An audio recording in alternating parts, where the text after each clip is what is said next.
In Don't Breathe, the main trio is able to break into houses very easily because Alex's dad owns a security company, and he's able to borrow the keys and disarm their security systems with the click of a button. This concept is one of the many similarities to the 2002 film Panic Room, where the character Burnham is an employee of the house's security company and knows all of its weak points. I'll get into all of the homages to Panic Room later in this video, but for now, let me just focus on the name of the security company, Liminal Home Security. The word liminal is derived from the Latin word limen, meaning a threshold. Simply put, the burglars have to break a threshold such as a door or window to get into the house. But there is a different definition. The word is sometimes used to refer to visual stimuli. In that definition, liminal relates to a sensory threshold, as something barely perceptible or capable of eliciting a response. For example, thieves silently moving around a blind man's house will not warrant a visual response. However, as we know, there are other senses that might help such a man detect an intrusion, as we see in this movie.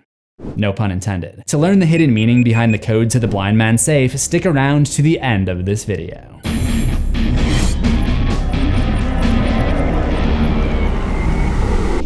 I love how the Spanish title of this movie is just No Respires. No respires. I don't know why that's funny to me. Welcome to Things You Missed. You know I'm excited for this one, because I'm excited anytime I get to revisit that perfect year of 2016, especially considering the more recent years. Don't Breathe was the sophomore film of director Fede Álvarez, and he would bring back Jane Levy, the lead from his first movie, the Evil Dead remake. Like another director of a 2016 horror movie, Álvarez got his start with a popular short film on YouTube. He showcased his technical skills in Ataque de Panico in 2009, and before long he was on the phone with Sam Raimi and making Evil Dead and Don't Breathe. However, his next Hollywood boss also seems to have been an influence on his second movie. Let's get into the things you missed.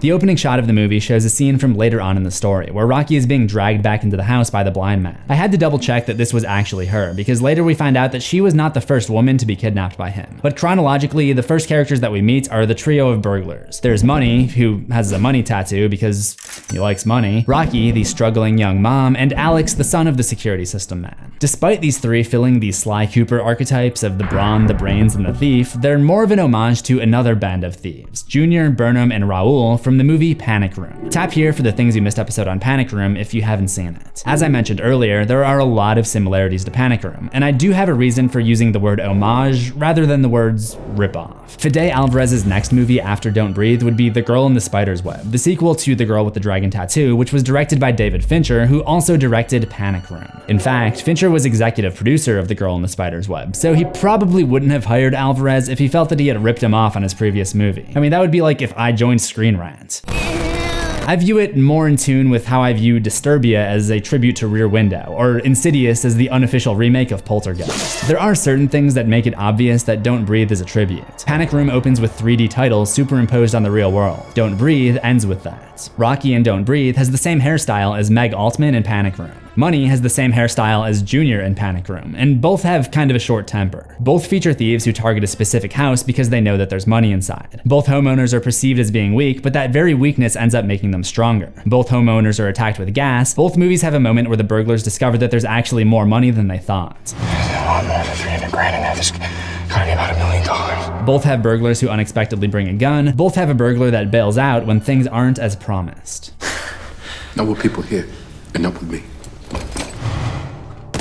So and both risk their lives to go back and save a blonde, blue-eyed woman. Everyone in both movies has an interest in not getting the cops involved. Both movies show someone getting beat with a hammer, and both end with a mother and daughter looking for a new home. Perhaps the biggest homage, though, is the camera work. When I covered Panic Room, I talked about the huge flying one-shot that establishes the layout of the house and does what the burglars cannot, but probably wish they could, by passing through objects, walls, and floors. The one-shot in Don't Breathe is also really impressive, because it not only establishes the layout of the blind man's home, but it also sets up everything that would later happen in the movie. As soon as we get into the house, we look down and see them removing their shoes for stealth, which ends up being how the blind man discovers how many intruders there are. Then we look up at the skylight that Alex would later fall through. Then we push forward into the hammer that the blind man uses to board up the windows and trap them in, which is also the hammer that Alex eventually uses to attack him and save Rocky. Then Money notices these bells, which we later learn are attached to Cindy, who is the blind man's basement prisoner and the carrier of his replacement child. Then we follow Rocky into the closet where the safe is hidden. Then we brush past the big lock on the basement door, which suggests that he's hiding something down there. Then Alex inspects the alarm, which would eventually be used to disorient the blind man. Then we go up through the ceiling and briefly pass through the crawl space that Rocky would eventually try to escape through. Then we go into the man's room, where he's falling asleep to the sound of a home video of his daughter, suggesting that he hasn't dealt with her death in a very healthy way at all, and may have other questionable coping mechanisms which may or may not be hidden in that basement. Then we dive under his bed to see where his gun is hidden, which he would later use to come after them, before finally we see him and Money entering his room to gas him out. That is all one shot, and it sets up every other scene that takes place in the house. It's also a big reason that this scare a moment later is so impactful, even though he's just sitting there, because we've just been through 3 minutes and 16 seconds without a cut, and we're not really expecting one anymore. There are other potential foreshadowing moments, and one secret that you need to see this deleted scene to fully understand.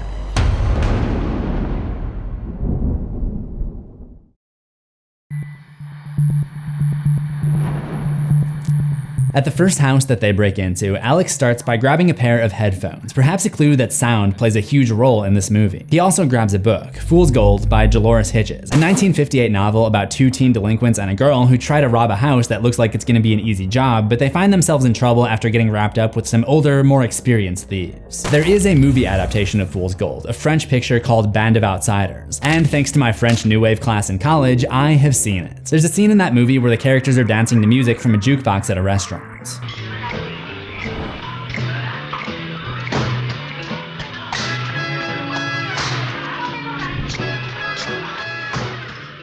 Don't Breathe actually has a deleted scene where Rocky steals a waitress's tip and her and Alex start dancing to cover it up, and they discuss the ethics of their next job. Lo and behold, the song on the jukebox is a sped up version of the song from Band of Outsiders.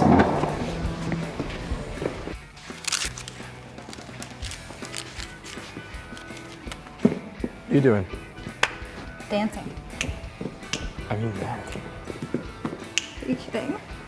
Cleaned up an entire house yesterday. Anyway, the other book on the shelf next to Fool's Gold is called Light of Day by Graham Swift. Just the title alone makes me think of Rocky escaping into daylight at the end of the movie. There's also a part where Money can be seen spraying some of his cleaning fluids onto the floor. Not a great idea considering that stuff contains DNA and this is about to be a crime scene. But it's an interesting choice, because the blind man happens to have his own freezer full of cleaning fluids hidden down in his basement to try to pass his own DNA down to a new generation. Money is not the only character who isn't the smartest kid. Rocky's plan is to steal the money and use it to move her and her daughter to California. All right, this guy is sitting on at least $300K. If we do this right, we never have to do it again. So that's, what, 100K each? I mean, that's not gonna pay the bills for very long in California. I think the intention here is to show that these characters are still dumb teenagers. It's kind of like in It Follows, how the kids come up with this ridiculous plan, which obviously doesn't work, but it's still believable that they'd be dumb enough to attempt it. Also, both movies take place in Detroit, so there must be something in the water over there in Michigan. There are a couple of more interesting setups and instances of foreshadowing early on. Rocky explains the meaning of her ladybug tattoo, how her mother used to lock her in the trunk of her car and a ladybug flew in through a hole to comfort her. This may be what gave her the idea to lock the dog in the trunk when it comes after her at the end. They read the article about how the blind man came upon his windfall by reaching a settlement with the family of his daughter's killer. If you look closely, you'll see that the article is written by Zoltan Berta. This is an Easter egg put in by Zoltan himself. He's the motion graphic designer on Don't Breathe. He was also probably responsible for adding in this date, September 29th, 2016. I remember that day. It's the day the Cubs-Pirates game ended in a tie, something I didn't even know was possible until it happened. Ultimately, that means nothing for the movie, but there is another date that is more significant. The combo to the safe, both safes actually, the one in the closet and the one in the basement, is 2978. According to IMDb, this is the birthday of director Fede Álvarez, February 9th, 1978. But besides that, there are just so many great details that make more sense on repeat viewings, like how the dog is chained up next to the basement hatch and how the movie shows us that it's locked even on the inside. I guess Money was right about one thing. Just because he's blind don't mean he's a fucking saint, bro. It's interesting how the blind man's disability can actually be an advantage for him. In this case, Money doesn't see him as much of a threat, causing him not to shoot when he had the chance. And he gains an advantage over Alex and Rocky by turning off the lights because he's already used to navigating the house with no vision. Side note, I love the look of the scene in the dark. The filmmakers effectively communicate darkness without making the screen black and without using that green night vision looking filter. Very creative scene. Rocky eventually escapes the house, but after outwitting the blind man's dog, she's captured again and dragged back inside. As she's laying there, she kind of goes out of focus. It's almost like she's giving up, and her own vision is starting to fade. But this causes her to see the ladybug, which helps her out once again. Because when she looks over at it, she realizes how she can neutralize her opponents using the alarm. The tactics that they use against each other are a lot like the chess match that I talked about when discussing Panic Room. The barrage of sound drives the blind man crazy, and he shoots the gun wildly, accidentally hitting a mantle photograph of his daughter, which is symbolic of the fact that his last chance to carry on his lineage is about to escape from him. It may not have been his last chance though, because there is going to be a sequel. No respires, 2. Now, I've personally been avoiding the previews so I can go in blind, pun intended, but once it's available, I'll probably be covering it here on Things You Missed. So make sure you subscribe to CZsWorld for new horrors every week. Ring the death bell for notifications, even if you're not a basement prisoner, and I'll see you in the next one, assuming we both survive. So get vaccinated.